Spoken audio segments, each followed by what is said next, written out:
Bueno, muchísimas gracias por venir a todas y a todos. Mi nombre es Macarena, voy un poco a... Hay gente conocida que ya saben en el lugar que estamos y hay gente nueva que yo creo que es la primera vez que veo. Entonces, un poco para contextualizar esta mesa de experiencias, como he dicho, soy Macarena, trabajo en Pueblos Unidos, que es una ONG de la Compañía de Jesús, y uno de sus proyectos es el diálogo interreligioso. Aquí en este edificio, en la planta baja, tenemos un espacio interreligioso cuyo objetivo es la sensibilización a la sociedad sobre la diversidad religiosa. Para ello, pues recibimos visitas de institutos, desde primero de la ESO hasta segundo de bachillerato, que trabajamos la diversidad religiosa, y otras cosas son actividades de sensibilización. Hemos hecho, que hay gente que ha participado en un giro de Ruiche Sufí, hemos hecho iftar, hemos hecho una ceremonia hindú, y este año, gracias a una financiación que nos ha concedido Pluralismo y Convivencia, hemos podido hacer esta actividad de mesa de experiencias. Es un gustazo juntar a estas 4 mujeres porque yo soy fan, o sea, es decir, las sigo, las he conocido personalmente y quería pues su voz y su experiencia vital en esta mesa, ¿no? Las voy a presentar. Empezamos con Silvia Martínez Cano. Silvia es doctora en Educación por la Universidad Complutense de Madrid, es teóloga, es artista y es educadora. Fue presidenta de la Asociación de Teólogas Españolas del 2016 al 2023 y es profesora actualmente de la Universidad Complutense. Su trabajo une arte, pedagogía y teología feminista, explorando el papel de las mujeres en la religión y la cultura visual. Además, es autora de varios libros sobre género, teología católica y educación. Yael Cobano es la primera mujer rabina de Madrid y la segunda del país. Su ceremonia de ordenación, celebrada este verano, es considerada la primera en España en 500 años. Lidera la comunidad judía reformista de Madrid, a la que nombró Or Hadash, que significa luz nueva en hebreo. El nombre no podría ser más apropiado para una jefa espiritual tan poco convencional porque es funcionaria de carrera, licenciada en Derecho, máster en Análisis de Inteligencia y experta en resolución de crisis y conflictos y observadora de paz. Mardía Herrero es escritora y profesora, peregrina de la vida y madre de 5 hijos, ni más ni menos.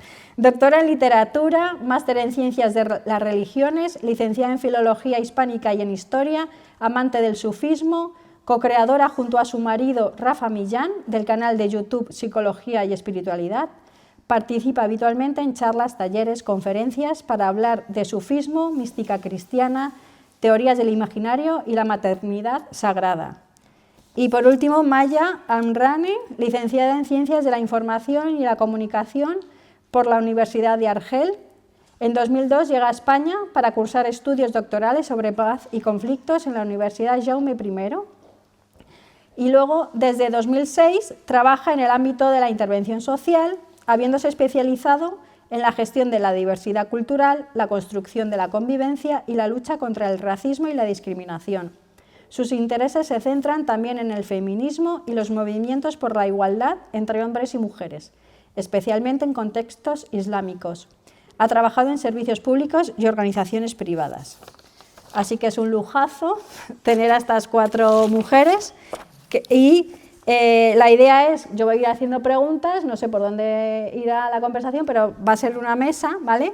Si hay alguien que quiera hacer una pregunta, pues al final, dependiendo del tiempo que quede, ¿vale? Recogeremos las preguntas y a lo mejor, bueno, si esto es muy enriquecedor, bueno, pues a lo mejor no da tiempo para preguntas, pero si aún así, si os surge alguna pregunta, lo dejamos para el final, ¿vale?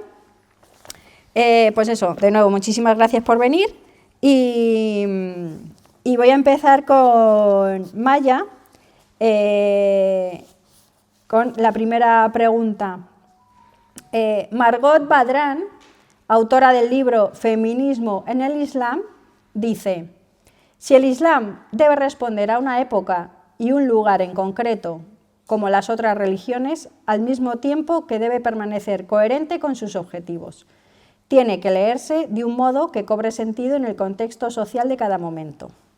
¿Qué opinas de esta afirmación? Porque tú eres una mujer que siempre defiende mucho las referencias, ¿no? en la religión musulmana. ¿Qué opinas de la afirmación de Margot Badran?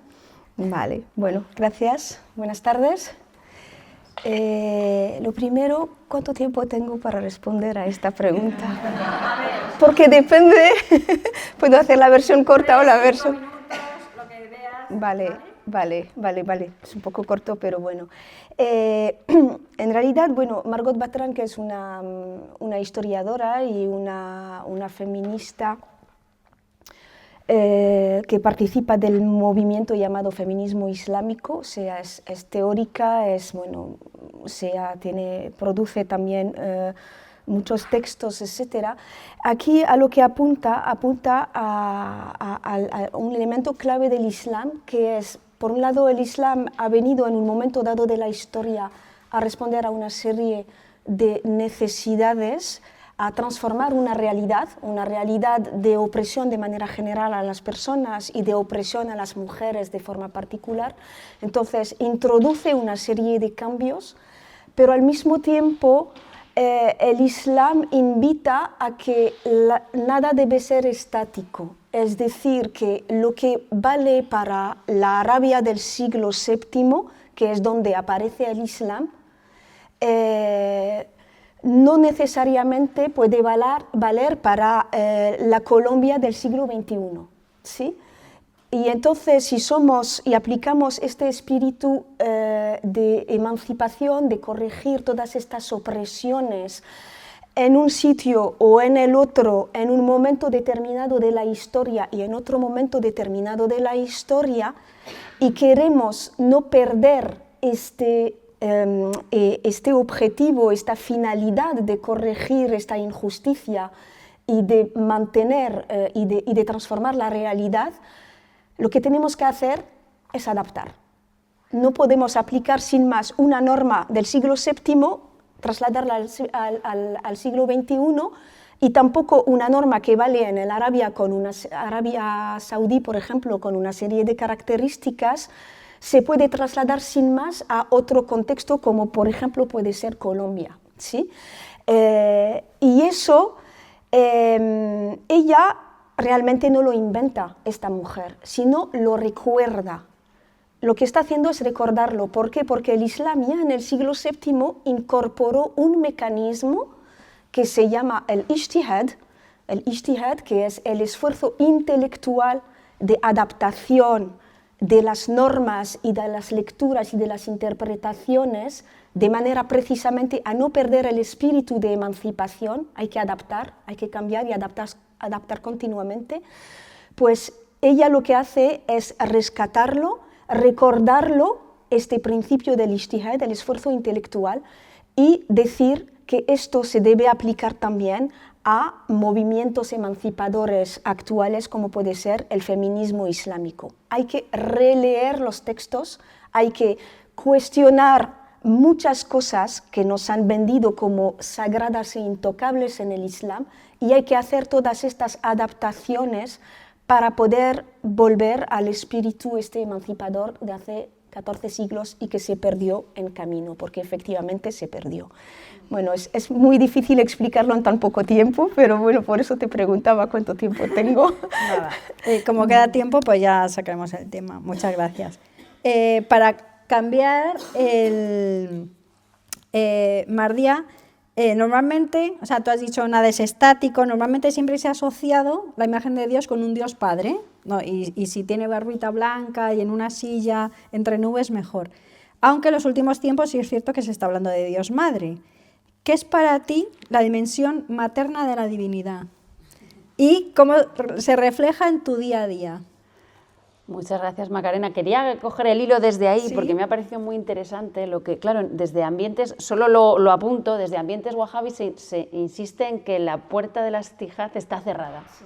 ¿No? Esa es una de las claves en realidad del wahabismo. Es como ya se ha dicho de una vez por todas lo que había, ya se ha interpretado todo lo que se tenía que interpretar y entonces la puerta está cerrada, ¿no? Esto es muy fuerte porque en cualquier contexto dogmático de cualquier tradición este cerrar la llave de la interpretación implica que la tradición se convierte en algo petrificado, deja de estar vivo, y entonces ¿qué hacemos con eso, ¿no?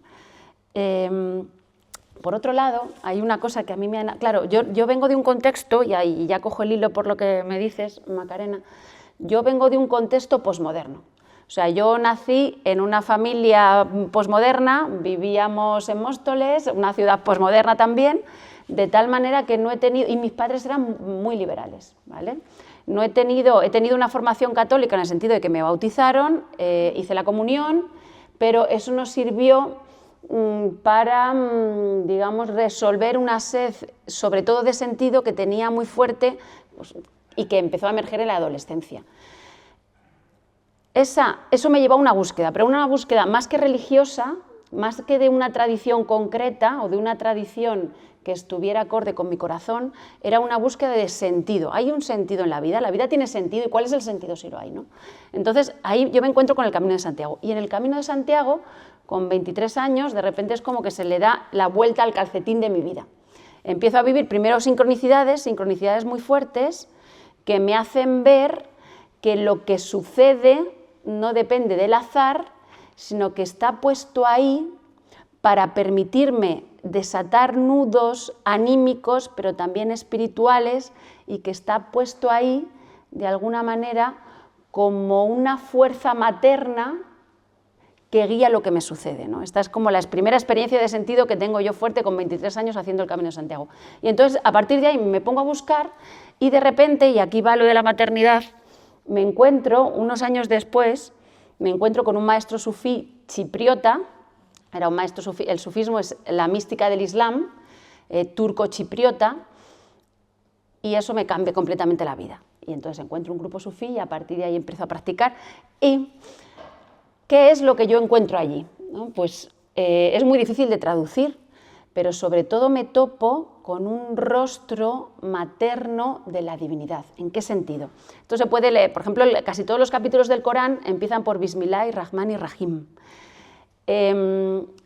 Lo divino, en último extremo, es indecible, innombrable, inefable, está más allá de todo lo que podamos imaginar, pero para generar la manifestación adopta diferentes atributos que funcionan como puentes entre lo inmanifiesto y lo manifiesto, como filtros en la manifestación. Y entonces podemos también, es un camino de ida y vuelta, se genera la manifestación por ahí, pero nosotros podemos elevarnos también hacia lo indecible, lo inefable, lo que está más allá de todo lo que podamos imaginar, a través de identificarnos con esos atributos divinos, que serían como los arquetipos de Jung, pero en plan divino, o sea, pero en sentido divino, ¿no?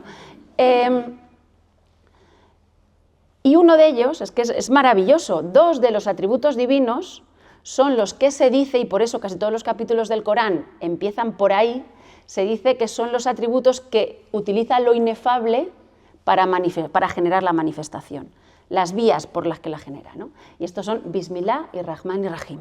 Yo no hablo bien árabe, seguro que tú lo dices mejor. ¿Quieres decirlo? Lo has dicho perfectamente. No lo sé decir, pero es que es muy educada. ¿Y qué significa esto? Claro, los significados y las traducciones también llega un momento en como que cristalizan y ya no significan nada, pero el Bismillah y Rahman y Rahim significa, se suele traducir algo así como en el nombre de Dios, el compasivo, el misericordioso. Vamos a ir al fondo de esto. ¿Qué significa esto? Claro, esto significa muchas cosas y podríamos analizarlo sin fin, pero en primer lugar podríamos resaltar que las 2 raíces, RHM, raíz trilitera en árabe, nombran también al útero materno o matriz. Creo que en hebreo es algo parecido, igual, ¿verdad, Yael? Sí. O sea, es la misma idea, o sea, comparten esa raíz. ¿Qué significa esto? Significa que lo innombrable, lo que está más allá de todo lo que podamos imaginar, todo lo que podamos decir, eso innombrable se pone un nombre, es decir, la manifestación es la manera que tiene lo innombrable de darse un nombre, Bismillah. ¿Y cómo lo hace? Lo hace por compasión y por amor. Es decir, en la raíz de la manifestación, en la pregunta última de ¿y por qué hemos sido creados?, podríamos responder desde ahí, hemos sido creados por amor. de tal manera que la vida desde el principio, la vida concreta, que tenemos un nacimiento particular y tenemos una muerte particular, la vida concreta sería como una especie de gran útero en el que estamos inmersos y en el que entramos como un pequeño embrión para ir formándonos hasta que se produce el nacimiento, ¿no? Esta sería como la idea de la maternidad, de la dimensión divina de la maternidad. Muchísimas gracias. Gracias. Volvemos a cambiar de orden. Ya que has nombrado algo de en hebreos, Yael, yo a Yael la conocí en Espacio Ronda, que yo creo que todas hemos pasado por Espacio Ronda, y me acuerdo que hay, bueno, en unas jornadas y demás, y luego leí una entrevista tuya en El País que decías: en el inconsciente colectivo de muchos judíos, el rabino sigue siendo un hombre vestido de negro. Siempre que, bueno, pues, siempre, pero muchísimas personas que piensan en el judaísmo piensan un hombre vestido de negro, con la barba blanca, con el gorro. Entonces, ¿crees que para una mujer judía es más difícil el camino? ¿Y cuál es la verdadera realidad del judaísmo? ¿O cuál es la verdadera realidad que tú consideras que es el judaísmo? Bueno, gracias y buenas tardes a todos. Sí, efectivamente el inconsciente colectivo sigue siendo, el rabino es un hombre y es un hombre normalmente vestido de negro con una camisa blanca. Entonces todo lo que salga de ese paradigma pues cuesta. De hecho, me llaman a veces, no saben cómo dirigirse a mí. Le pasa también a otras rabinas en el mundo. Quizás dependiendo de la zona del mundo donde vivas. Estados Unidos es una Babilonia, como la llamamos, es un mundo de creatividad y de normalización de la vida judía muy diferente a lo que ocurre en otras partes, pero no saben cómo llamarme y automáticamente me designan Rabanit, que en hebreo es, o incluso Rebetzin en Yiddish, y es el nombre que se utiliza para la esposa del rabino. Entonces, que todo el honor para ella, porque también, bueno, suelen ser personas formadas, educadoras, con una trayectoria espiritual, pero yo no cumplo ese rol. Entonces, sí, muchas personas no saben cómo dirigirse a mí, o incluso en el trato, bueno, creo que hay en ese inconsciente, quizás algunas veces un juicio de las capacidades de uno. Para poner en contexto, en el mundo judío moderno, voy a hablar del mundo judío moderno y luego un poco voy a ir para atrás, la mujer puede adoptar roles, y voy a hacer como una comparativa con el rabino, es decir, el rabino es un guía espiritual. Bueno, las mujeres en el judaísmo que estudien, que se formen, pueden tener ese rol. Los rabinos son educadores también. Y las mujeres en el mundo judío pueden ser educadoras, morot se las llama, todo bien.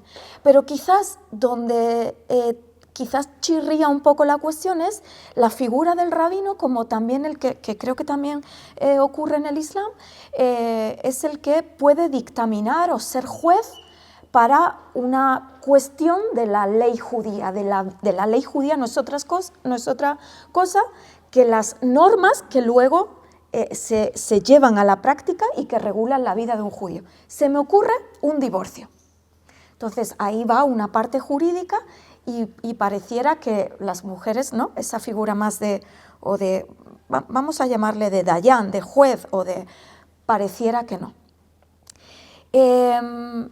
Les cuento una anécdota de hace 4, las cosas van cambiando. En España es muy incipiente, no puedo pedir, pero creo que vienen nuevas generaciones. La educación es muy importante, pero creo que no hay que subestimar a las nuevas generaciones. Estaba en un cumpleaños de una mamá judía y su hijo, nacido en Argentina, pero lleva acá en España y su vida el niño tiene 6 años. Llegué y a él, y me presentó a sus amiguitos no judíos, sin ningún complejo y sin nada, o sea, sin ningún bagaje de trasfondo, como ella es mi rabina judía. Primero, no tuvo ningún miedo de decir que era judía a sus amigos no judíos, ningún miedo, normalización absoluta, bendita valentía, normalización, todo lo que... Y es mi rabina.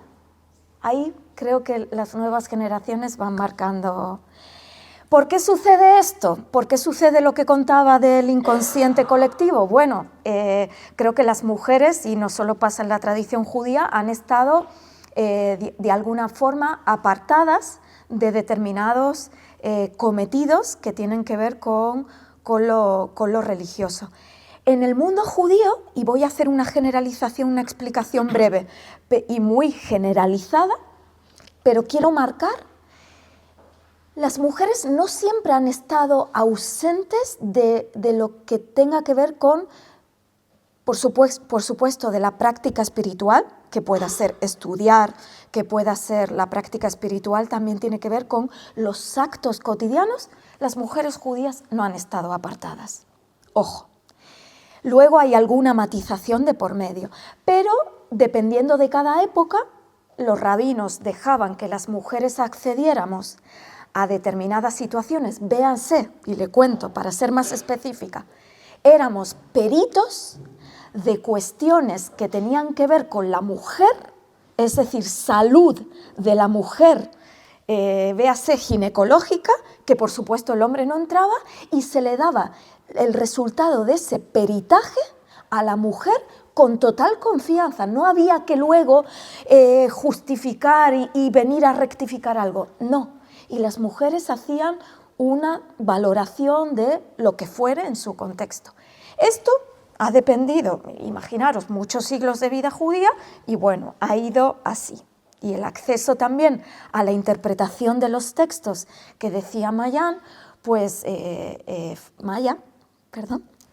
efectivamente la mujer, bueno, por mucho tiempo ha estado apartada de ese acceso a la interpretación, que no deja de ser otra cosa, y he sentido mucha identificación. El texto sagrado a su contexto es lo que hace en la tradición judía que sea vida. O sea, la Torá es Torá de vida y Torá de por vida, no importa la generación, porque se sigue interpretando. Luego hay ahí muchas clasificaciones y que podemos hablar, pero en general es un texto para interpretar al contexto donde los judíos viven, si no, se muere, diría. Y no es el caso. Muchas gracias. No es casualidad, es casualidad que sean como las tres religiones del libro, porque ha sido sobre todo casualidad, porque me has dicho la interpretación de los textos, que ha sido casualidad que haya como una representación del Islam, de la religión católica y del judaísmo. Entonces, al hilo de eso, creo que hay tradiciones que están proponiendo cambios. Tú, Silvia, creo que estás muy metida en la revuelta de mujeres con Pepa Torres. ¿El qué? Hago lo que puedo. Lo que puedes. Bueno, ¿cuáles crees que son los cambios que se están proponiendo? Y tú también eres muy pro tender puentes y puentes de colaboración. Pues eso, ¿qué cambios crees que se están proponiendo o a raíz de qué surge esa revuelta de mujeres? Bueno, la revuelta nace también en un contexto, o sea que esto es importante situarlo, ¿no? Los cambios en la Iglesia Católica vienen del Concilio Vaticano II, ¿no? Que conocemos y que estamos ya a una distancia de unos 60, 70 años, ¿no? Y quizá vemos algunos frutos, ¿no? Eso marcó un antes y un después en la Iglesia Católica. Y es ahí donde por primera vez las mujeres católicas pueden estudiar en los seminarios teología. Hasta entonces no podían, ¿no? La revuelta es una consecuencia de que las mujeres empiezan a pensar su experiencia de Dios y empiezan a ordenarla, a verbalizarla, ¿no?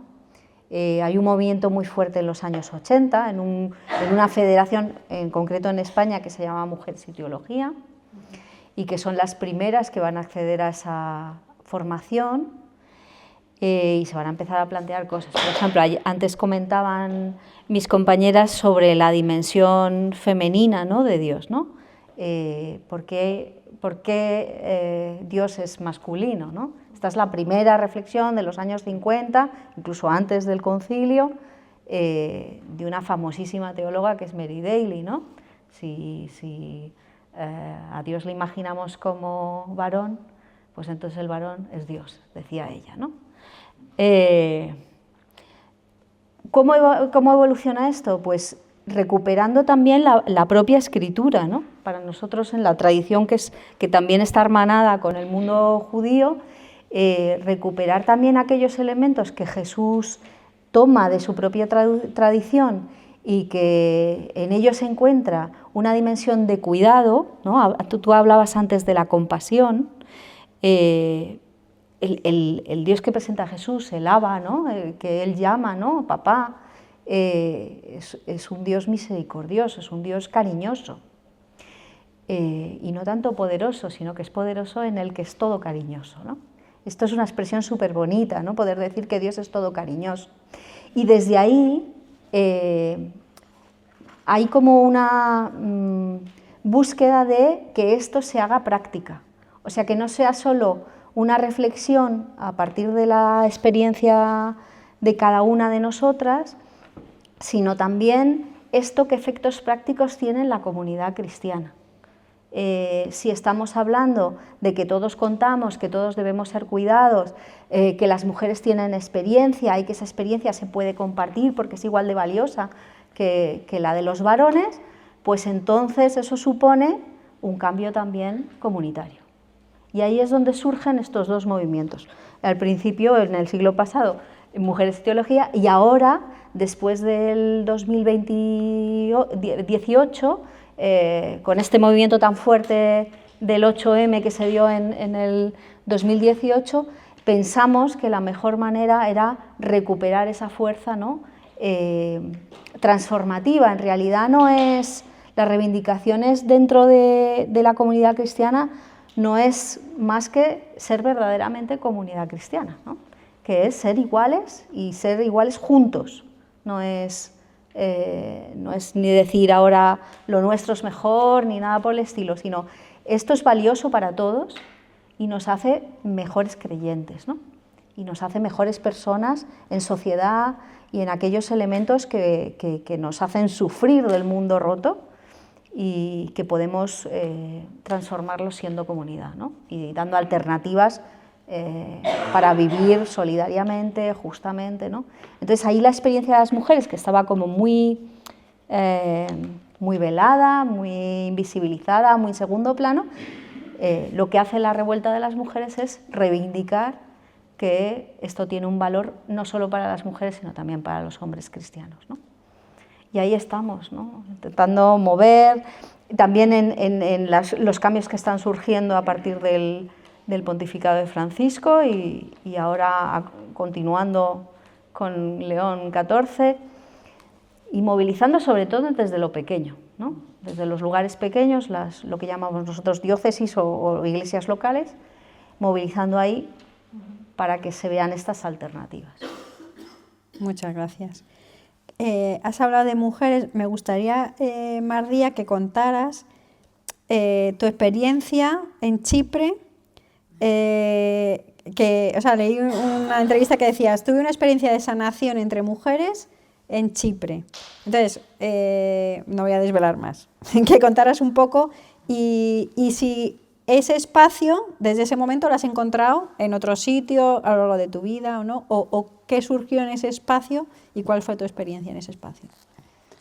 Claro, bueno, como decía antes, mi formación es pues casi posmoderna. O sea, es verdad que éramos 3 hermanas, pero mis padres en eso no ha habido nada de machismo en casa nunca. De tal manera, yo fui a un colegio público, fui a la universidad pública, de tal manera que toda mi formación era muy moderna ya. Esto implicaba que de alguna manera yo sentía que tenía que ser competitiva, pues que tenía que aprovechar mucho mi tiempo. O O sea, estaba metida como en un imaginario que de alguna manera no me permitía dejar salir lo que más anhelaba, ¿no? Y entonces, cuando llegué, de repente, claro, mi experiencia de llegar a una sociedad completamente tradicional y a un contexto totalmente tradicional, incluso tradicional también con las cosas que vemos como negativas de la tradición. Es decir, había mucha separación hombres y mujeres, solo los hombres dirigían la oración, etcétera, etcétera, ¿no? Y sin embargo, había espacios, por ejemplo, las mujeres dormíamos en un sitio y los hombres dormían en otro, y eso permitía un espacio de comunión femenina tan fuerte que podíamos, como de sororidad, lo que se llama sororidad, era una sororidad tan fuerte que me permitía a mí, o me curaba mi propia feminidad, ¿no? Y entonces, de hecho, yo siento que a mí me preparó para la maternidad toda la experiencia allí, porque no solo me preparó para la maternidad, sino que me hizo entender que mi llamada vital tenía que ver con volver, pues, a participar del tejido del alma del mundo, lo que llamaban los platónicos, plotinianos, Plotino, renacentistas, Ficino, toda esta gente, el alma del mundo. Es como si la unidad manifestada tejiera, o sea, generara un tejido que es invisible, que convierte nuestra dimensión relacional como esencial y que de alguna manera la modernidad ha dado de lado. ¿Por qué? Porque la modernidad es muy dualista, ha separado sujeto y objeto y ha generado un abismo en el medio, es dualista, y a la vez porque en el sistema en el que yo me había criado era tan competitivo que parecía que dejaba a un lado toda la dimensión relacional. Y yo decía, pero bueno, ¿y si yo me realizo siendo madre, ¿no? Esta era la cosa. ¿Y si yo, a pesar, pues, de tener mis carreras, mis doctorados, y sacar muy buenas notas y no sé qué y no sé cuánto, ¿y si yo me realizo como madre? Y entonces, de repente entré en la maternidad y me di cuenta, gracias a toda esa experiencia sanadora vivida en Chipre, que era completamente feliz en el cuidado de lo cotidiano, en el cuidado del fuego del hogar y en el poder tejer una dimensión de lo real, sobre todo relacional, ¿no? Esa relacionalidad que es tan hermosa y que en un mundo competitivo se pierde. Y ahí es casi invisible, toda esa dimensión hoy en día es casi invisible, pero es maravilloso vivir ahí. Entonces, de repente, pues casi nada más tener esas experiencias en Chipre, pues me casé, me quedé embarazada y empecé a ser como hogar. Yo era sobre todo un hogar. También tengo otra dimensión que es ineludible, porque amo escribir, amo el trabajo intelectual y le tengo que dar salida a eso, porque si no también me ahogo, pero toda esa otra dimensión para mí ha sido fuente de sentido, de belleza y sobre todo como una sensación de poder estar en mi sitio, ¿no? De vivir en mi sitio y de permitirme ser lo que más deseaba, ¿no? Hasta 5 hijos de momento. Muchas gracias. Ahora que has dicho lo del espacio de mujeres y demás, a veces, Maya, cuando vienen visitas de chavales de instituto, siempre es el típico comentario de la sumisión de la mujer en el Islam, que si lleva hijab, que si no lleva hijab, bueno, el eterno discurso, ¿no? Entonces, normalmente, o por lo menos en el imaginario, yo creo que fomentado mucho por los medios de comunicación, se asocia a la mujer musulmana con la sumisión, ¿no? ¿Qué nos puedes decir sobre esto? Y enlazando con tu primera intervención, ¿qué es realmente? O sea, ¿se puede ser feminista y ser musulmana? Vale. Bueno, lo primero, yo creo que es verdad que hay un estereotipo ahí que es muy fuerte, o sea, mujer musulmana es igual a sumisión. Creo que para entender la realidad de las mujeres musulmanas, porque hay muchas mujeres musulmanas, hay 1.200 millones de personas musulmanas en el mundo, de las cuales más de la mitad son mujeres, con lo cual, lanzar así un adjetivo sin más para definir, o sea, toda esta gente me parece como equivocado y simplificador. Yo creo que hay que verlo como un abanico de grises. Hay muchísimos grises para entender cómo son las mujeres musulmanas. Hay de todo, ¿sí? Hay efectivamente mujeres que, o sea, de alguna manera están inmersas en una situación de sumisión, porque por la educación, por los valores que imperan en su entorno, por algunas leyes, por la pobreza, porque hay que decir también que la situación socioeconómica aboca a las mujeres a ser sumisas aunque no lo quieran. También las condiciones socioeconómicas son importantes.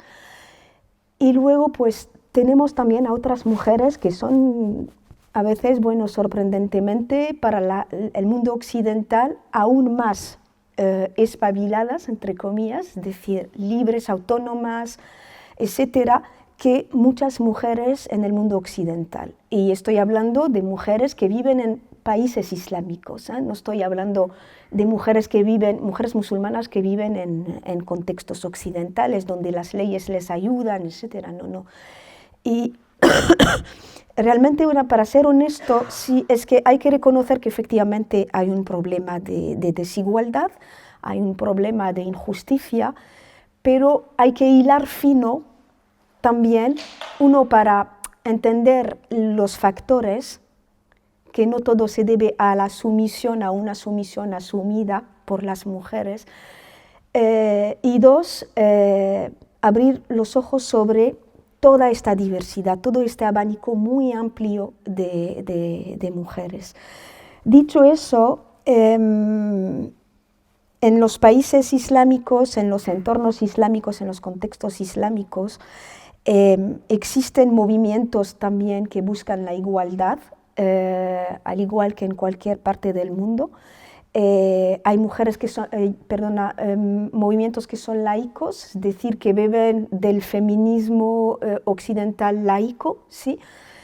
Y hay movimientos que no se desvinculan del marco religioso, es decir, que como por ejemplo este feminismo islámico, que se asume como feminismo, porque también la palabra feminismo tiene su carga en muchos entornos, no en todas partes se acepta la palabra feminismo y tampoco en Occidente, pero sí que son movimientos que sí que asumen la palabra feminismo en su forma de autodefinirse, con todo lo que conlleva el trabajo por la igualdad total entre mujeres y hombres y luchar con todas las formas de discriminación y todas las formas de violencia y todas las formas de opresión, sin ningún tipo de vamos a decir, de matices, ¿sí? Y al mismo tiempo son feministas y al mismo tiempo dicen que no tienen por qué desvincularse de la religión para ser feministas. Podemos ser creyentes, practicantes y feministas, y además incluso la propia religión puede ser una fuente de emancipación si sabemos recuperar el espíritu de hace 14 siglos o de algunos siglos posteriores, y si sabemos hacer este trabajo de adaptación que el propio Islam nos ha pedido hacer para no perder precisamente este espíritu. Y se trabaja mucho con este feminismo islámico, se trabaja por un lado con el propio texto, hacen hermenéutica coránica, interpretan las palabras, o sea, esta palabra que hoy se está interpretando como pegar, realmente qué quiere decir. Y cuando Dios quiso decir pegar en el Corán, ¿qué verbos ha utilizado?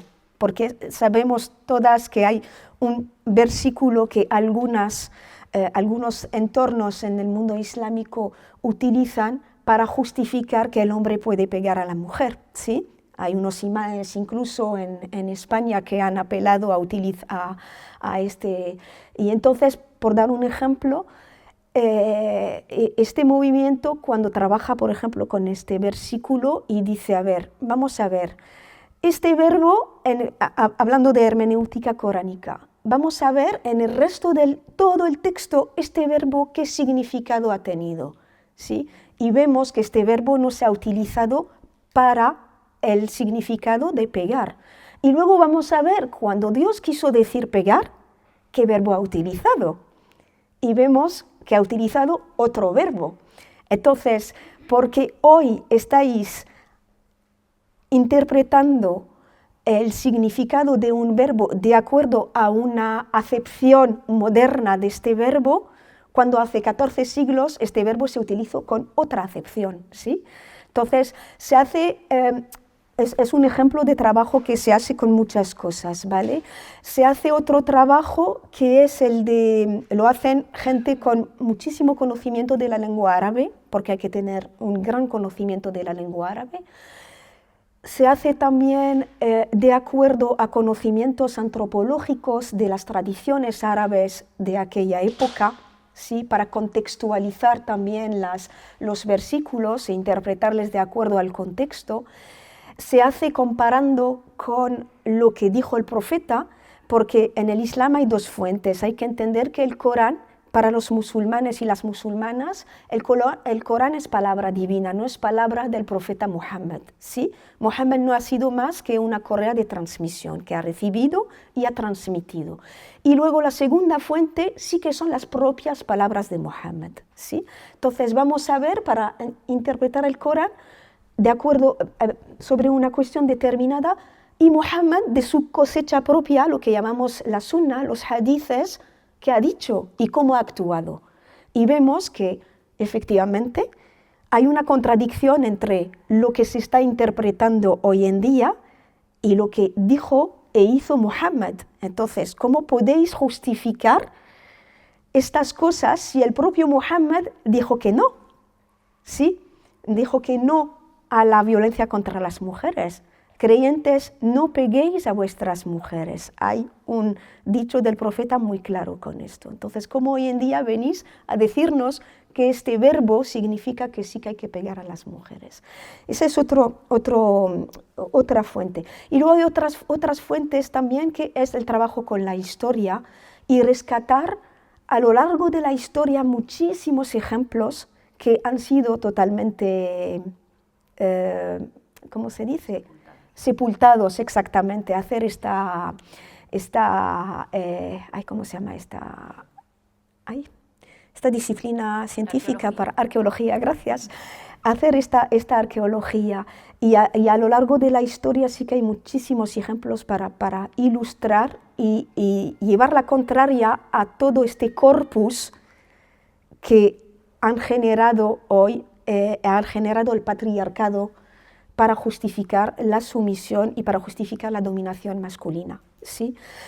No me voy a alargar más tiempo porque me has hablado de las mujeres, me has preguntado ejemplos de las mujeres o no. No, luego si quieres, vale, es que pues ya está, enlazando con Silvia, lo último que has dicho, ¿crees, Silvia, efectivamente que los textos sagrados han sido sesgados? O sea, desde tu tradición, y si puedes poner algún ejemplo. Yo creo que sí, porque tiene que ver con la interpretación, como están diciendo mis compañeras, ¿no? O sea, la interpretación se ha hecho mayoritariamente por varones, por lo menos en la tradición cristiana, y célibes, en un contexto donde hay diferencias entre célibes y el resto, o casados, ¿no? Entonces, eso ya es un filtro de interpretación. O sea, en la interpretación nos situamos en otro nivel de comprensión de la realidad. Recuperar, como decía Maya, los textos sagrados es tremendamente importante, con todas estas ciencias que nos ayudan a matizar, ¿no? Nosotros, por ejemplo, en exégesis bíblica, el griego y el hebreo, ¿no? ¿Y en qué tiempo? Porque no es lo mismo el hebreo escrito en un sustrato que a lo mejor 1000 años o en el siglo IV antes de Cristo, ¿no? ¿Y qué griego? ¿Qué griego se está utilizando? ¿En qué tradición? ¿No? ¿En el Evangelio de Juan o en el Evangelio de de Lucas, ¿no? Que son como dos modelos diferentes, ¿no? Entre los muchos que hay teológicos en el Nuevo Testamento. Entonces, yo creo que esto nos ayuda mucho a entender que las religiones parten de la propia cultura también, y que son las culturas las que marcan también esas diferencias entre hombres y mujeres, ¿no?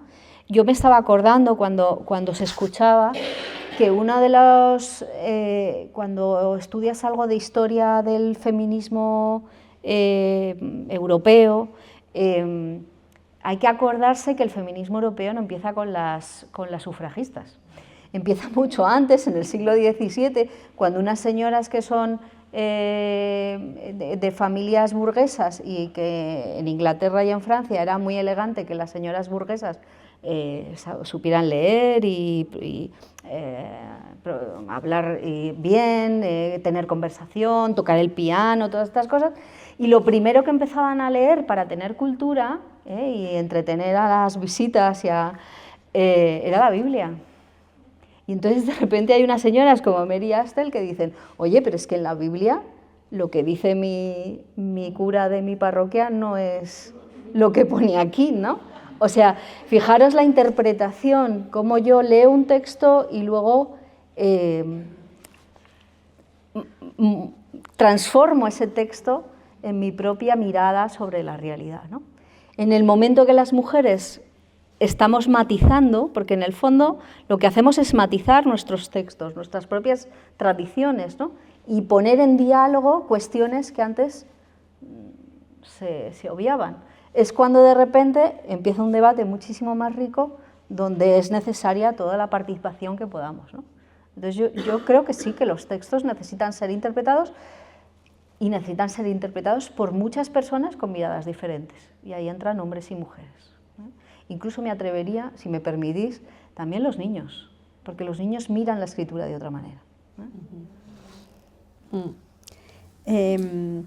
Maya, también has aludido a lo de la sumisión. Yo te quería preguntar, Yael, tú que lideras una comunidad judía reformista, y preparando esto me decías, es que a veces se asocia a la mujer con lo frágil, lo delicado, lo sensible. O sea, ¿cómo te sientes tú liderando una comunidad judía reformista, o en puestos de responsabilidad, o formando parte de juntas directivas? O sea, ¿cómo lidias con eso en el día a día? Y si es fácil, no es fácil, depende de qué. Bueno, quizás digamos, por decirlo en un lenguaje cotidiano, tira hacia adelante y como que hace la acción. Pero a veces te cae la ficha o te das cuenta que a lo mejor en una interacción, mira lo que me ha pasado o mira lo que he sentido.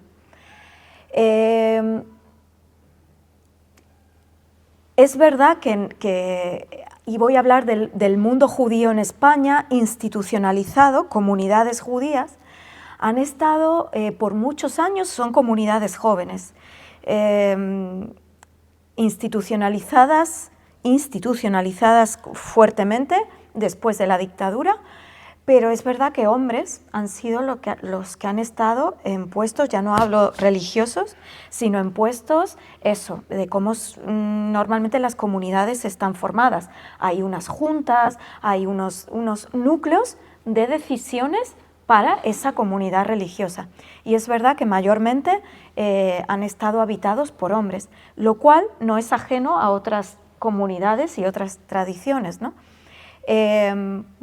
Hay un estilo a veces, cuando ven a una persona, pero esto no me ha pasado solo en el ámbito religioso, no sé si les pasa, es algo muy humano, porque reciban una mirada a su ser, en este caso una mujer joven, ya hay una lectura predeterminada y un prejuicio de, no sabe lo suficiente,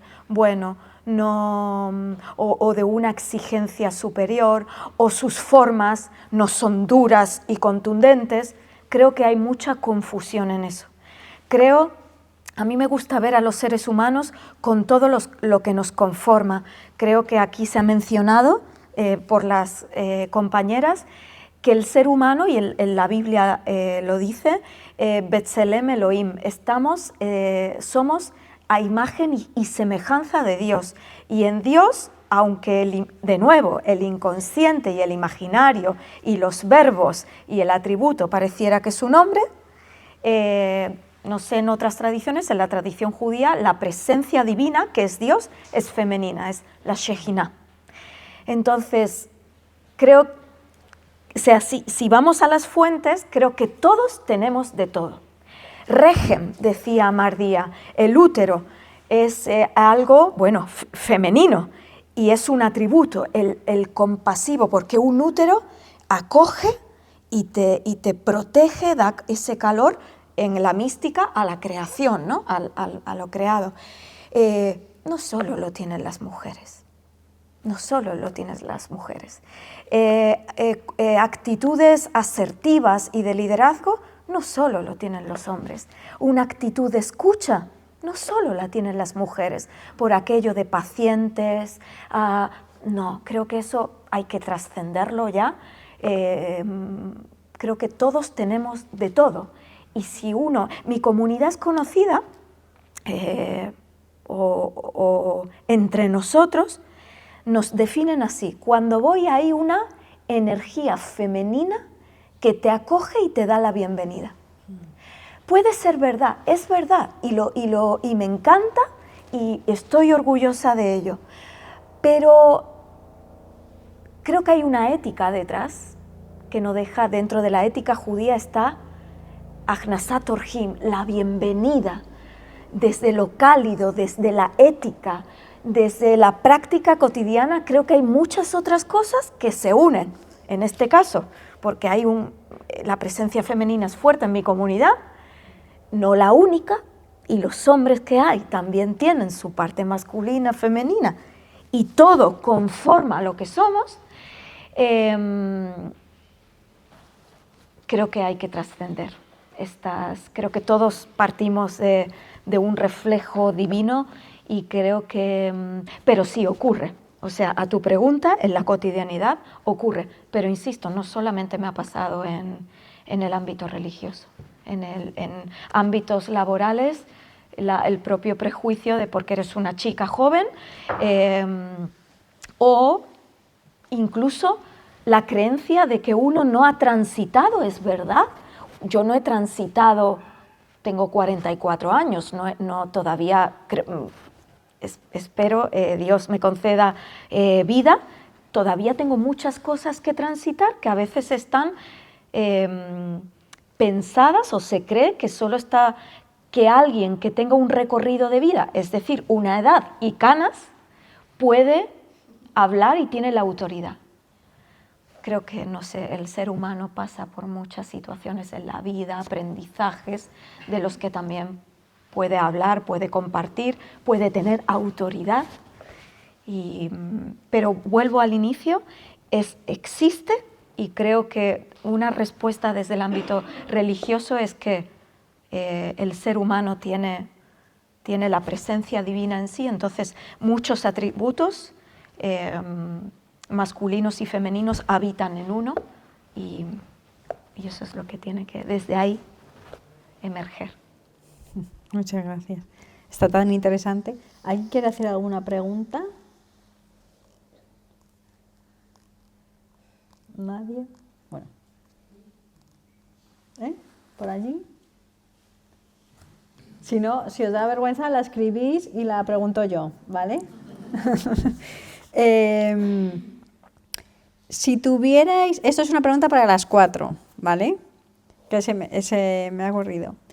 O sea, si tuvierais que dar un único mensaje, un único mensaje, no, o varios, pero vamos, como a las generaciones que vienen, habéis comentado, pues eso, las generaciones que vienen, tú has comentado lo de mi rabina, ¿qué mensaje creéis que no podría dejarse, que no podrían olvidarse? O sea, decir, pues mira, hemos llegado hasta aquí, hemos hecho este aprendizaje, nos hemos dado cuenta de esto, y quiero pues, que en 50 años este mensaje por lo menos haya evolucionado, pero que no se haya olvidado. O sea, de todo lo que habéis aprendido en vuestra vida personal, que hayáis dicho, pues esto, algunas habéis comentado cosas personales de pues esta experiencia, tuve este aprendizaje, pues de todos, ¿cuál es el que os gustaría que permaneciera de generación en generación y que no hubiera un paso atrás en eso concreto?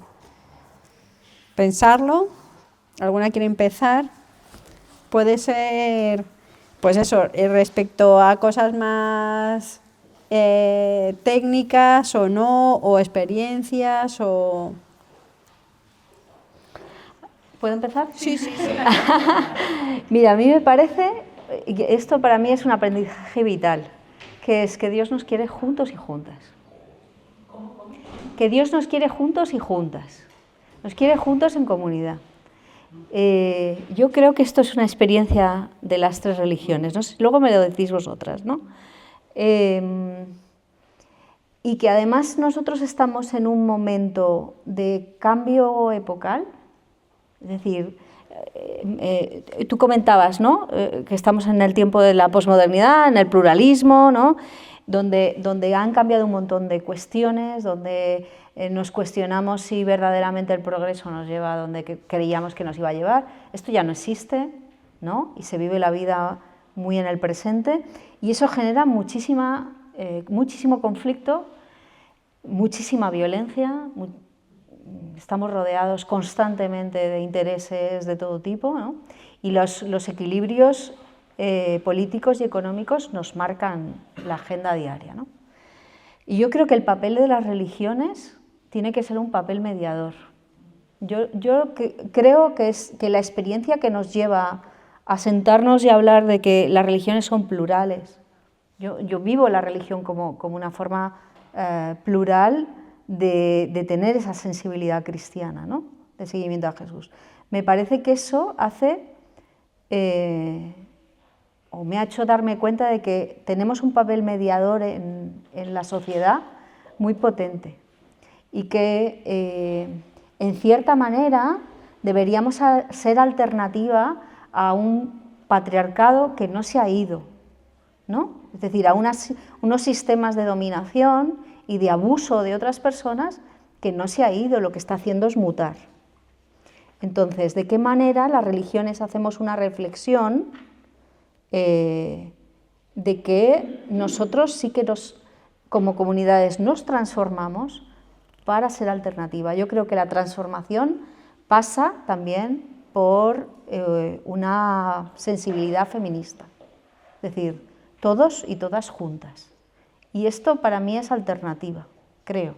Me gustaría que las generaciones futuras pudieran entender que ser judío, que ser musulmán o musulmana, que ser espiritual, sufí o en otras dimensiones como hablabas antes, es también mediar en un mundo roto, ¿no?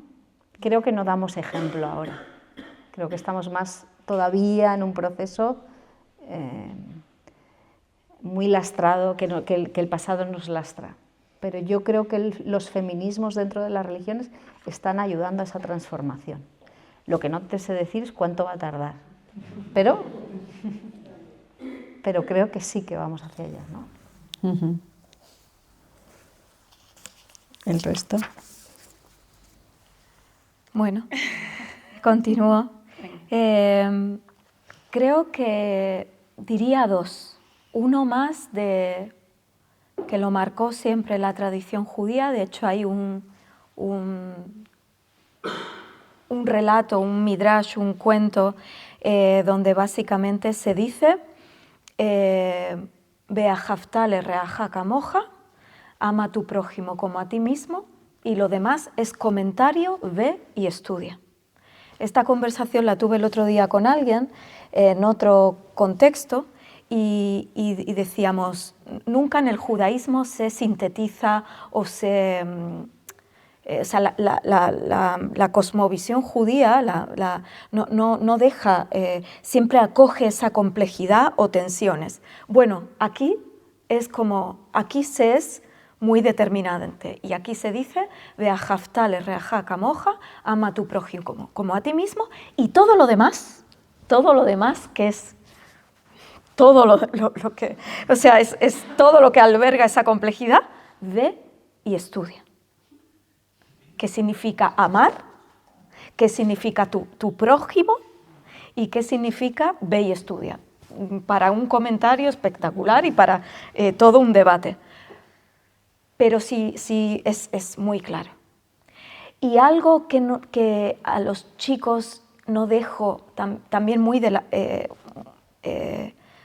muy vertebrado es no dejes de hacerte preguntas. Hacerse preguntas. Fundamental. Eso diría. Claro, es que es difícil coger la pregunta, dices, a ver, ¿por dónde cojo yo esto, no? Como historiadora, yo tengo la sensación de que el proceso histórico es como un ensanchamiento paulatino de la libertad humana y de las capacidades que tiene el ser humano para alejarse de casa, ¿no? Aquí la parábola del hijo pródigo nos viene muy bien. Es como si el hijo pródigo puede estar cada vez más lejos, o sea, tiene a lo largo de la historia la oportunidad de irse cada vez más lejos de casa, ¿no? Por contra, el regreso a casa, que en el fondo es de lo que va la vida, y lo que a mí me gustaría contarle a mis alumnos y a mis hijos cada día, es que la vida trata básicamente de encontrar el camino de regreso a casa. El regreso a casa se da desde un lugar cada vez de más libertad, de tal manera que genera un éxtasis mayor. Claro, yo no tengo una visión, en el Islam no existe esta idea del pecado original, no existe como tal.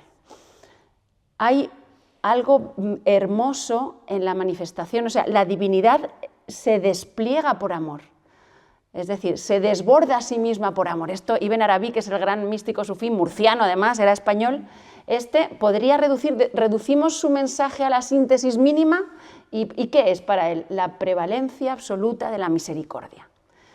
Es decir, es la misericordia misma la que genera la manifestación, la que nos permite la separación.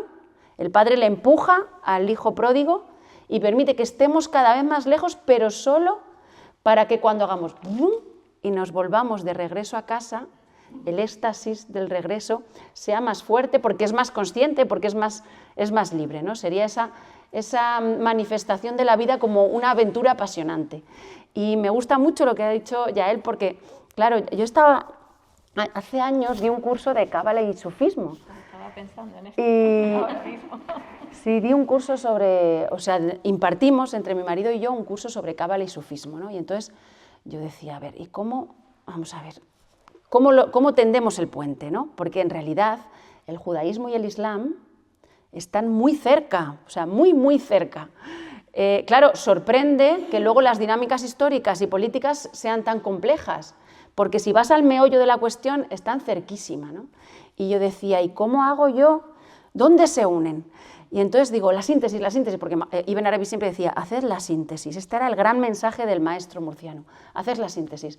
Y entonces, claro, sin querer, pues me topé con el Evangelio, porque no te queda otra. Si quieres hacer la síntesis, te vas al Evangelio y dices, anda, pero si Jesús ya hizo la síntesis, si Él lo explicó claramente.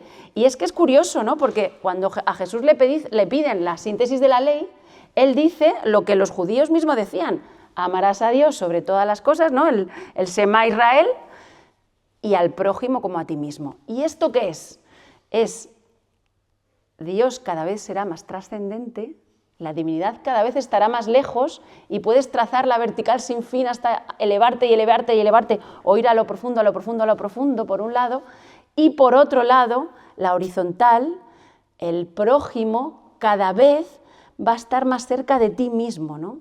Y es un camino de ida y vuelta como una danza en horizontal que nos permite reconocernos en el otro cada vez con más fuerza.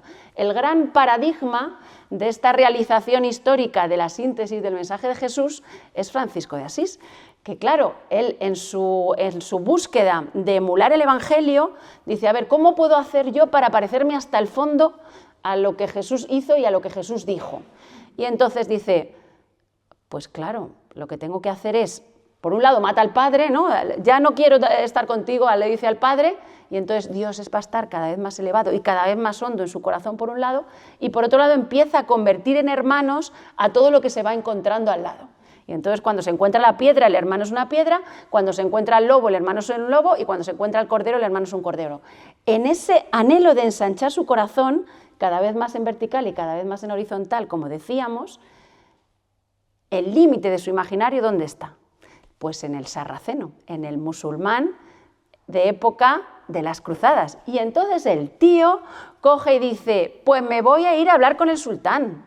¿Por qué? Porque el límite de mi imaginario, el límite de mi concepción de la hermandad está en el musulmán. Para él el musulmán era un hermano desde el punto de vista de esa dimensión, vamos a ver, todos hemos sido creados iguales, es decir, él concebía que como todos participamos del mismo origen, todos somos hermanos desde ahí. Esta es la rahma, la misericordia incondicional, la compasión incondicional, pero desde la compasión condicionada, que sería el rajim más bien, hay que hacer un discernimiento y hay que seres humanos que están equivocados. Francisco estaba convencido de que los sarracenos estaban equivocados. Y como él amaba tanto pues, al prójimo, dijo, pues me voy a hablar con el sultán. ¿Y qué hago cuando llega el sultán? Pues hay dos posibilidades. Esto lo dice, no me lo invento yo. Si lo leéis en los biógrafos de Francisco, está ahí. Yo lo he leído 15 veces, las biografías las primeras biografías de Francisco. Y entonces dicen los biógrafos, y Francisco manejaba dos posibilidades. Posibilidad A, convertir al sultán, porque claro, él sabía la fuerza de su palabra. Es que la sabía porque la gente lloraba, se convertía, había milagros cuando él hablaba en los pueblos de Italia. Posibilidad B, muero mártir. Estaba dispuesto a las dos. Y entonces llega en barco hasta Damieta, en el norte de Egipto, se cuela en la tienda de campaña del sultán, el sultán lo recibe, claro, el sultán tenía cristianos coptos o sea, él conocía a los cristianos y no tenía ningún problema con los cristianos. No había una relación como de... O sea, no eran opuestos, para el sultán no lo eran, a lo mejor para los cristianos sí, los cristianos de la época de Francisco sí, pero entonces llega ante el sultán y el sultán, no se sabe muy bien qué pasó, cada biografía dice una cosa, pero básicamente se puede sintetizar en que el sultán reconoce la altura espiritual de Francisco, es capaz de reconocerlo, le ofrece regalos, parece que le ofrece un salvoconducto para visitar a Tierra Santa y por eso los franciscanos son los custodios de los santos lugares, pero ni se convierte ni lo mata. Esto es fascinante. Claro, y dice, la derrota, no, es que estaba dispuesto a ir hasta el límite de su imaginario exclusivista, porque todos tenemos un imaginario exclusivista en algún sitio. El tío era tan valiente que era capaz de llegar ahí y volverse con una derrota. Entonces, ¿cuál es la grandeza ¿en qué consistió la grandeza de Francisco de Asís? Consistió en que al no cumplirse lo que él esperaba, se le abrió todavía más el corazón, ¿no? Entonces, yo creo que estamos llamados a eso, a llegar al límite de nuestros imaginarios, por amor, siempre por amor, y estar dispuestos a que el otro, ya sea cual sea el otro, porque hay muchos otros continuamente, el otro pueda abrir más nuestro corazón, ¿no? Esa sería como la llamada, más o menos. ¿Tú crees que hay más cosas que se pueden decir después de esto? Bueno, no, yo la verdad es que he escuchado a las tres y me he quedado así maravillada. Maravillada. No sé, yo creo que quizás retomar el principio africano del Ubuntu, que al final es un poquito, atraviesa todo lo que habéis dicho, el soy porque eres, y mi existencia no se puede desvincular de tu existencia, esta conciencia de que somos uno, y vivir como uno, al final, sí, un mismo cuerpo, un mismo corazón y una misma mente.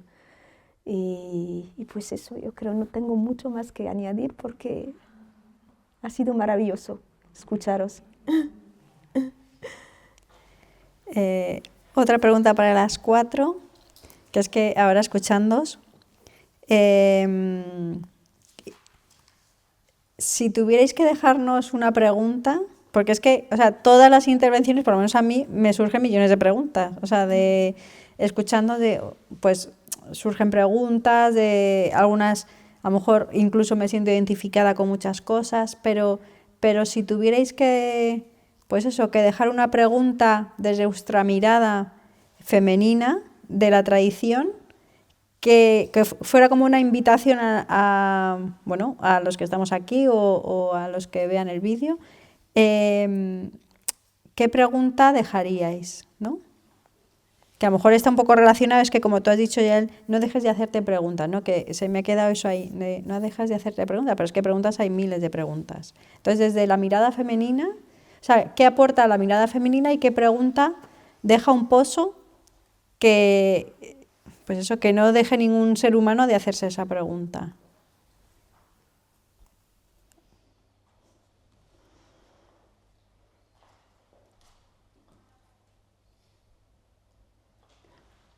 Para mí, no sé si importante para mí importante dejar espacio para la sed, ¿vale? Entonces, el sol o la sed nos alumbra. Hoy en día vivimos en un mundo en que hay tanta distracción, que hay mucha gente joven, yo como profesora de instituto, tienen la agenda tan llena de cosas que no tienen ni un rato para aburrirse, ni un rato para sentir sed. Entonces sería muy interesante que pudiéramos generar espacios, no son espacios de encuentro con la divinidad o no sé qué, sino espacios para la sed, o sea, espacios de desiertos metafóricos, ¿no? Y socialmente como sistema. Y ahí, desde esas sed es como empiezan a surgir las preguntas, ¿no? Pero sí me parece, en este momento histórico concreto, me parece necesario poder contactar con la sed, abrir espacios para poder contactar con la sed, en particular entre niños y jóvenes, ¿vale? Es decir, móvil cuanto más tarde mejor, este tipo de cosas. La pantalla cuanto menos mejor. Yo invitaría a preguntarnos, porque es algo que me toca últimamente y que reflexiono bastante sobre esto, ¿dónde reside en cada uno de nosotros el ímpetu, la necesidad, no sé, ahí podemos ponerle otros sustantivos, de querer modificar al otro, a quien tengo enfrente? ¿Dónde reside? La pregunta es, ¿dónde reside que yo quiera inmediatamente hacer a quien tengo delante igualito a mí, exigirle un posicionamiento como el que yo tengo? ¿Dónde reside? ¿Dónde en nuestro ser? ¿Por qué? ¿Por qué?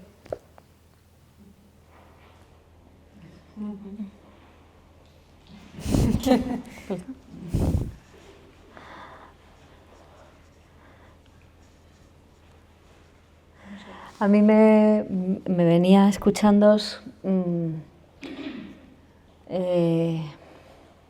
poco relacionado con lo del silencio. Me parece que es importante la capacidad de asombro. Que yo creo que ahí conectamos, es donde conectamos con los otros y también con la creación en general, ¿no? Cómo cultivamos el poder observar, el poder disfrutar, incluso vivir experiencias de placer al encontrarme con la realidad, con la naturaleza, con quien me cruzo en el metro, ¿no? El poder observar con detenimiento y en el momento, ¿no? O sea, hacerme consciente de que estoy incluso en el metro, que es como el ruido, los empujones, el no sé qué, quién tengo alrededor, ¿no? Esa capacidad de asombro que requiere tiempo está muy vinculada a la experiencia de Dios, yo creo. Y también la experiencia de comunión con el mundo. poder observar, ¿no? Más que hacerse, o sea, las preguntas vienen por ahí, pero primero necesitamos asombrarnos de que esto es una realidad mucho más compleja que nosotros mismos, que somos una mota en un universo enorme al que a nadie le importa, ¿eh? O sea, nosotros nos damos mucha importancia, pero a nadie le importa este planeta, ¿no? Entonces, ante eso, que es increíble, ¿no? ¿Cómo yo me encuentro con el otro que tengo al lado sentado en el metro y me empuja? ¿No? Eso me parece, es una pregunta interesante, ¿no? ¿Cómo me asombro de la vida de la otra persona, de la vida del mundo en general y cómo me sitúo yo a su lado?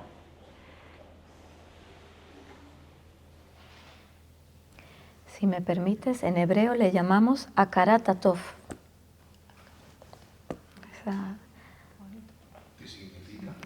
Significa quizás darse cuenta de lo bueno. Y en el concepto de bueno, de tov, es un concepto muy amplio. No va tanto por la delimitar bien o mal, sino como Silvia tal cual decía, la humanidad, los fenómenos de la naturaleza, que también son Dios. Asombrarse y tener esa capacidad de asombro. Luego me lo escribes, ¿no? Por supuesto.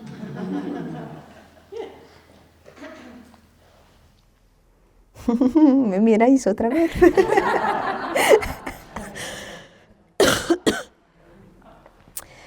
Pues yo no sé, ante un poco la división del mundo hoy en día, es decir, hay la división, el individualismo, o sea, por eso insistía también en el Ubuntu, que va más allá del colectivismo, sino la conciencia de que somos uno. Es que a veces me pregunto, ¿cómo, no sé, a la gente que es tan así indiferente, cómo interpelarla sobre la importancia de esta unidad, de unirse como seres humanos, decía un filósofo francés contemporáneo, ¿cómo se llama? Ahora mismo no me acuerdo qué decía. Él era ateo y decía, es porque estamos solos que tenemos que estar unidos, porque no tenemos nada más. O sea, desde su ateísmo, es en un libro de conversación que tuvo con un islamólogo. Y yo, no sé, para mí quizás la pregunta es, ¿conocemos a alguien que ha tenido poder sobre su nacimiento? ¿Ha decidido nacer? ¿Conocemos a alguien que ha tenido poder sobre su muerte cuando le ha llegado la hora? ¿Ha podido evitarlo? O sea, al final todos estamos en este mismo paradigma. Al final, nuestra vida puede ser diferente, podemos pasar por diferentes experiencias, más ricos, más pobres, más libres, menos libres, etc. Pero todos tenemos esto en común, de que no tenemos absolutamente ningún poder sobre nuestro nacimiento, ninguno hemos decidido venir al mundo, y no tenemos absolutamente ningún poder sobre nuestra marcha del mundo. Y quizás es la pregunta a lanzar a la gente para que se resitúe en esta vida y que vea que al final estamos todos metidos en un mismo saco. Sí, y que tenemos que al final obrar por estar más unidos y no sé, son cosas que a veces me vienen a la cabeza, preguntas así, un poco oscura, pero... Vale, ¿alguna pregunta? Yo tengo una curiosidad. ¿Por qué cada vez hay determinadas zonas que abrazan el Islam y en vez de ir al gris claro de la gama de grises, se va al gris oscuro y está creciendo muchísimo yo conozco una zona en Barcelona, en mi pueblo, que muchísimas mujeres van cada vez más tapadas completamente, como en Afganistán, lo mismo. Me dicen, ¿por qué, pudiendo tener libertad y seguir la religión que quieran y como quieran, abrazan esa forma tan cerrada que parece como que desde fuera, desde luego, la vemos una señora con los ojos que solo se le ven los ojos y todo, y dice, ¿por qué? Mira, yo no pretendo tener la respuesta realmente, es decir, habría que quizás hacer una investigación y preguntarles y ver un poco. Es verdad que esta forma de vestimenta, bueno, se entiende que es una forma un poquito extrema, el tapar toda la cara, pero no sé hasta qué punto esto hay que también ubicarlo en una dinámica general de polarización de la gente, que todo el mundo se está polarizando actualmente, es decir, nos vamos todos hacia los polos. O sea, es muy difícil encontrar a gente equilibrada en el medio y a lo mejor va por ahí la respuesta, no lo sé, pero... No sé, si te puedo contestar yo también, Sí, claro. ¿me permitís? Yo creo que también hay que mirar otras cuestiones también, porque habría que preguntarse, igual que algunas cubren casi todo el cuerpo, por qué hay una hipersexualización extrema y polarizada también de las mujeres hoy, ¿no? Pero por ejemplo, lo decía Fátima Mernissi, ¿no? Cuando hablaba del harén de Occidente. Decía el harén, el chador de Occidente es la talla 38, ¿no? Entonces, ¿qué significa que las mujeres lleven o no lleven ropa? ¿Cómo nos situamos? ¿Cómo deciden ellas si llevan o no? Yo tengo alumnas en la Facultad de Educación que van con hijab, pero son más feministas que... ¿no? Y ellas, dentro de su contexto familiar, social, son capaces de hablar de ello, ¿no? Y de posicionarse también. Y me hacen preguntas, ¿no? ¿Por qué tú? ¿O por qué mis compañeras? ¿No? Es decir, creo que el debate no está tanto en unos colectivos u otros, sino en el contexto social en el que vivimos y en cómo las mujeres siempre tenemos que estar constantemente reivindicando, incluso a veces derechos que ya en un momento anterior se consiguieron. Entonces, ¿de qué manera eso lo compartimos con las nuevas generaciones que se polarizan, ¿no? Y los varones también, ¿no? Como los chicos jóvenes se polarizan y tienen opiniones que a veces son impensables, ¿no? También en esta mentalidad que tenemos de que hay una progresión, bueno, yo no estoy tan clara que haya una progresión social, ¿no? Sino que en cada generación hay que trabajar estos temas, ¿no? Con las nuevas generaciones.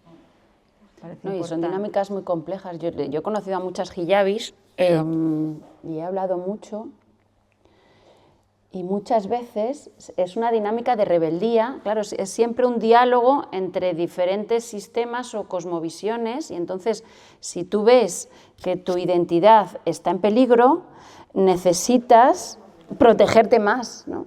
Entonces, ante un discurso social como no es fácil, yo he tenido muchas alumnas también que además, y bueno, problemáticas de todo tipo, desde alumnas que tienen padres muy tradicionalistas y ellas tienen amigos pues muy occidentalizados y muy modernos, y de repente se escinde su alma, se les rompe el alma y no consiguen un pegamento que les una, hasta reivindicaciones de individualismo casi, poniéndose el hijab para quién eres tú, al discurso moderno occidental, quién eres tú para decirme a mí que yo soy más libre si me quito el velo, ¿sabes? Y entonces, o sea, es complejísimo, es muy complejo. Pero tú te referías más bien al integral, ¿no? No el pañuelo como tal, el integral. Mira, va muy de una actitud también, o sea, el cómo se relaciona, o el grupo muy cerrado, como que no se entera, muy cerrado. Habrá que ver, bueno, yo creo que hay que, sí, estudiar la cosa y ver un poquito el porque yo recuerdo haber visto un reportaje en Francia, fíjate, de mujeres francesas conversas al Islam, sea hijas de familias francesas, nietas de no son nacidas ahí de familias de origen extranjero, sino que descendientes de europeos, que se ponían el integral, y ellas decían que era una forma de protestar contra las imposiciones del laicismo francés, del laicismo muy beligerante a la francesa, y que ellas lo hacían, y salió en aquel momento una ley que prohibía esto en el espacio público en Francia, y estaban ellas dispuestas a salir, decían, yo voy a seguir saliendo así, y que me venga a parar el poli y que me diga, a ver, si tiene un problema conmigo. Sí. Y te digo que eran chicas, o sea, como que se habían criado en entornos muy libres, etcétera, y entonces para ella era como una forma de rebeldía. Y un día también hablé con una mujer de origen marroquí, que ella lleva el pañuelo, y me dijo, es que yo tuve un momento dado ganas de ponerme el velo integral, y me dijo, porque para mí me daba mucha libertad. Y le decía, ¿en qué sentido? Me decía, es que salir, ver a todo el mundo, pero que nadie me viera. Era como, es curioso, ¿eh? O sea, pero hay que investigar el por qué también esto te da libertad. Pero ella se sentía, decía que para ella le iba a dar muchísima libertad. Entonces, no sé si es que es una mujer que se ha criado en un entorno tan controlador, tan colectivista, tan fiscalizador, que para ella era su capa de invisibilidad, le daba este anonimato que al final le daba cierta libertad, no lo sé, pero habría que ver. Quería dar las gracias porque a mí me ha encantado, porque creo que estamos todos alucinando, y la verdad es que es un lujo poder escuchar a mujeres hablar de feminismo y no a hombres hablando de feminismo. Lo siento mucho, tenía que decirlo, y estoy muy contenta. Me gustaría que hubiese más hombres. Gracias a los que habéis venido, la verdad. Y bueno, yo tenía una pregunta para ella, que te sigo hace tiempo, además estoy muy emocionada de conocerte. Gracias, igualmente. Sí.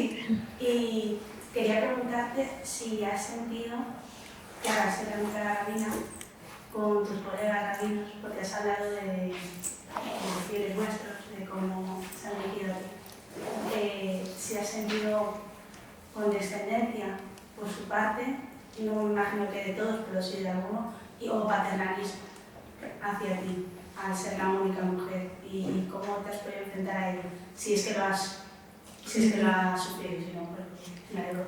Pues muchas gracias por tu pregunta.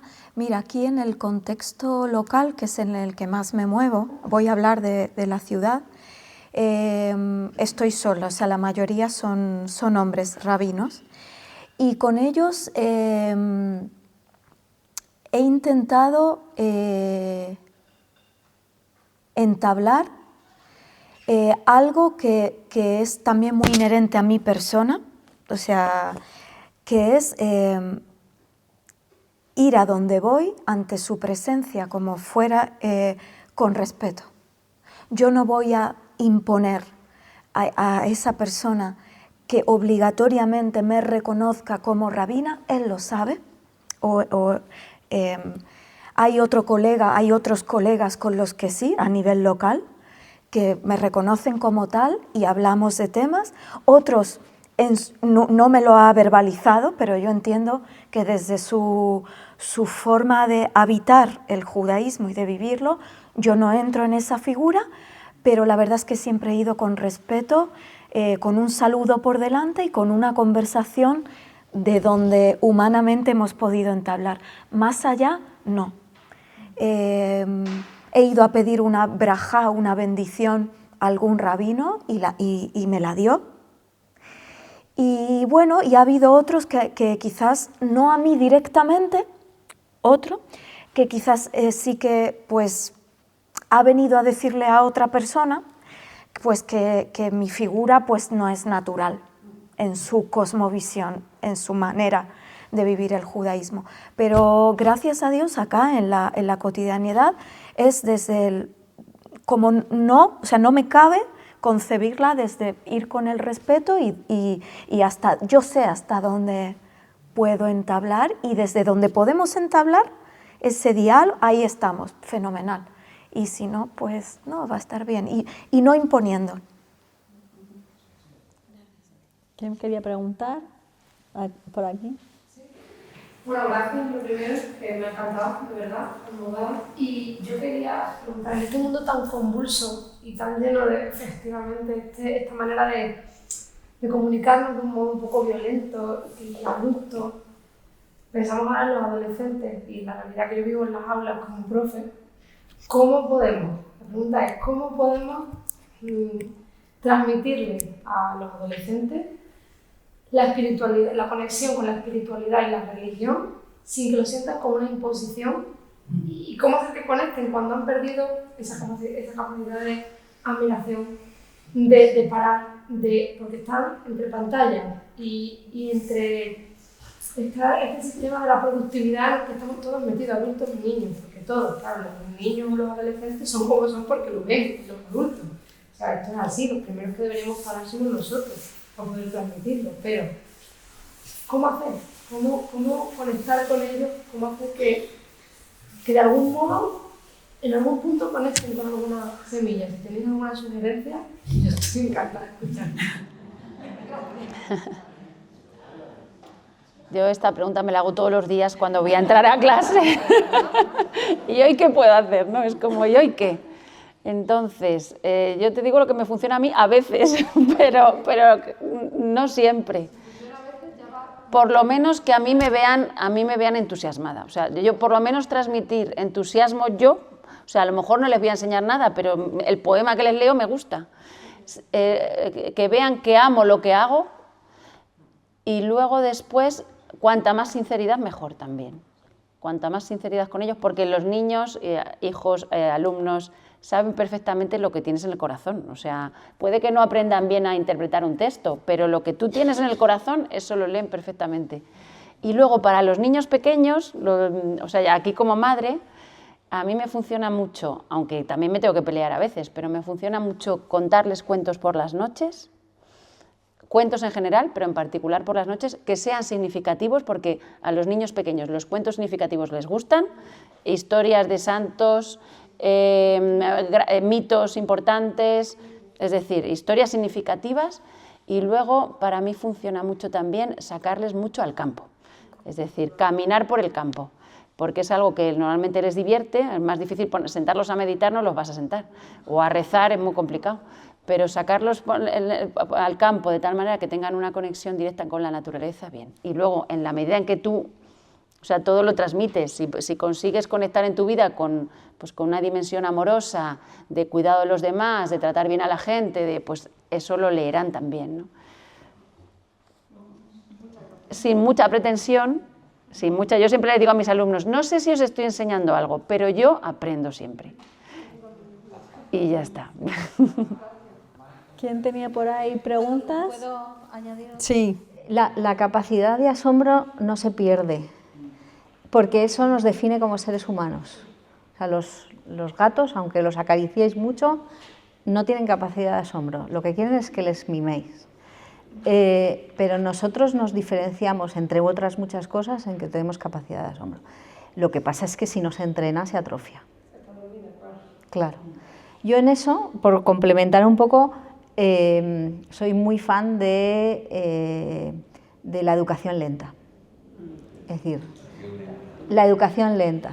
Hay que apartar muchos contenidos en educación que los van a encontrar en Internet. No pasa nada. No pasa nada. Y dedicar tiempo a la observación. Hay una japonesa que se llama Yuriko Saito, me parece que es, luego si no te la busco y te la doy, que habla de las experiencias estéticas cotidianas, y a mí me parece que son herramientas muy útiles, no solo para recuperar esa capacidad de asombro, sino también de conexión con el que uno dentro tiene un espacio de espiritualidad que también tiene que cultivar. Y a partir de ahí es creyente, tiene comunidad, ¿no? Es decir, surge también la religión, ¿no? y el compromiso comunitario. Pero esas experiencias son interesantísimas, ¿no? El levantarse y decirles, mañana me tenéis que decir cuándo habéis visto el primer rayo de sol. Tenéis que traer a la escuela una hoja y vamos a ver cómo son nuestras hojas, qué forma tienen, de qué color, nos la vamos a pasar por la cara. Ese tipo de experiencias detienen el tiempo, nos recuerdan que todos los contenidos que tenemos son accesorios, porque enseñamos unas cosas y otras no, y nos conectan con un interior que está deseoso de ir a lo presente, que en el fondo es otra forma de oración, es decir, cuando yo conecto con Dios hago un ejercicio de hacerme presente en Dios, en sus brazos, con la metáfora que os dé la gana, ¿no? Porque son metáforas todas, pero me hago presente y me doy cuenta de que Dios me sostiene, ¿no? Bueno, pues salvando la distancia entre la experiencia estética y la experiencia religiosa, que están siempre unidas, ¿no? Ahí es interesante este tipo de experiencias, por si te sirve, como profe. ¿Quién tenía...? Yo, habíamos hablado del tema de las polarizaciones, estabais hablando. Y entonces yo veía eso, que ante la pérdida de sentido que ahora mismo estamos viviendo, ¿no? Mucha gente se polariza, efectivamente, ¿no? Se lleva a buscar la identidad en esas radicalizaciones, ¿no? Que te hacen estar como seguro en una posición. Entonces, frente a este mundo tan polarizado, que lo estamos viendo también en el cristianismo, no solo en otras, o sea, en el cristianismo ahora parece que tienes que ponerte...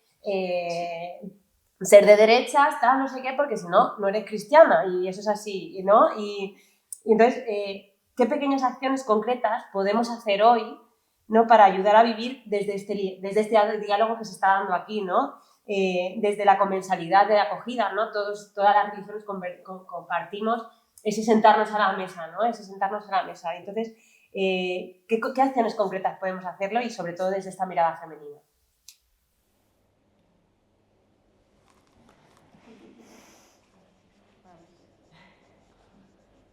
A mí me parece que hay una cosa muy ignaciana que se puede hacer, que es la amabilidad, ¿no?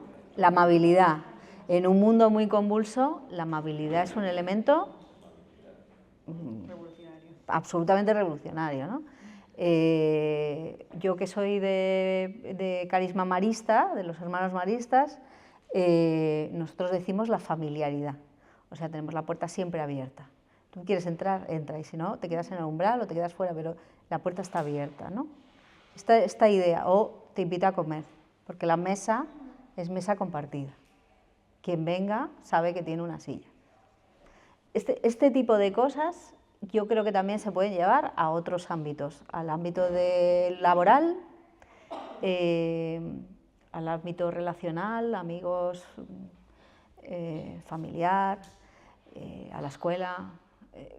Son cosas muy pequeñas, pero que marcan una diferencia y entonces te dicen, yo la iglesia no, pero tú que eres cristiana, sí, ¿no? Entonces, ¿no? Entran en diálogo contigo de otra manera, ¿no? Y dicen, no, tal, ya es otra cosa. Ese contacto directo es el fundamental. ¿Alguna quiere aportar? Sí, estoy de acuerdo con lo que has dicho, sí. El tema de invitar a comer y... Sí, sí. Y luego yo creo que todos y todas, o sea, quizás tenemos que iniciar un movimiento que es digitalización, desdigitalización. El movimiento de, sí, es decir, sin móviles durante un tiempo cada día. O sea, yo creo que todos tendríamos, o sea, ganaríamos todo el mundo. No sé cómo se inician este tipo de movimientos, porque hay muchos movimientos que se inician con nada, pero yo creo que los móviles nos están convirtiendo en seres súper individualistas y poco reflexivos y muy a la defensiva también. Y Y no sé, yo creo que esto sí que es súper importante, ¿ya? O sea, ver qué se puede hacer con esto. Hemos llegado a un momento en el que hay que hacer algo con esto. Sí, el tema del móvil. ¿Quién tenía más preguntas? Sí. Bueno, gracias. Ya lo hemos dicho todas, pero es que es un lujo. Gracias, gracias, gracias, gracias. A ver, yo pienso, voy a ser honesta, deditos en los ojos. Estamos delante de las 3 grandes religiones patriarcales. Las 3 grandes religiones patriarcales... ¿Perdona? Ah,